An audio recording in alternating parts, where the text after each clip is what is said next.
আসসালামাইকুম, আশা করি আল্লাহর রহমতে সবাই ভালো আছেন। আজকে আমি গরুর মাংস দিয়ে একটা নাস্তা তৈরি করবো। এখানে আমি গরুর মাংসটা আগে আমি ভেজে নিচ্ছি, সামান্য একটু লাল মরিচের গুঁড়া দিছি আর মশলা সব কিছু দিছি। এখানে আমি ময়দা নিছি, পরিমাণ মতন লবণ দিছি। এখন আমি ঠান্ডা পানি দিয়ে গুলে নিব। এখন আমি গুল করে রুটিটা বেলে নিব। রুটিটা বেলা হয়ে গেছে, এখন আমি কেটে গরুর মাংসটা দিয়ে দিব।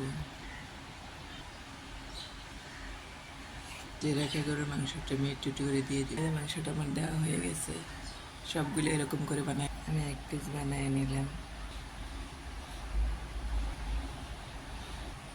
তো এই পাশে ভাঙা দিয়ে এই পাশে দিব, ভাঙা দিয়ে এই পাশে দিব, আর বাকি এই পাশে দিয়ে এই পাশে দিব। সামান্য একটু পানি লাগাই দিব। আমার সবগুলো নাস্তা বানানো শেষ, এখন আমি তেলে ভাজবো। এটা আমি গরুর মাংস দিয়ে বানাইছি।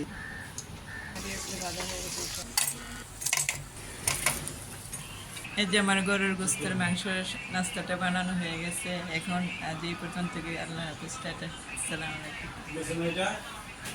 কেমন হয়েছে আমার কমেন্ট করে জানাবেন, আমার জন্য দোয়া করবেন। আজ এই পর্যন্ত গরুর মাংস দিয়ে আমি নাস্তা তৈরি করছি। এটা চাউলের গুঁড়ো দিয়ে বানায় বা ময়দা দিয়ে বানায়। চাউলের গুঁড়ো ছিল না, তাই আমি ময়দা দিয়ে বানাইছি। গরুর মাংসটা আমি ভাজিয়ে জুড়ো জুড়ো করে নিছি, আর এখানে কফি বানাইছি, আর এখানে শরবতটা বানাইছি। আজকে এই পর্যন্ত, ভালো থাকেন, আল্লাহ হাফিজ।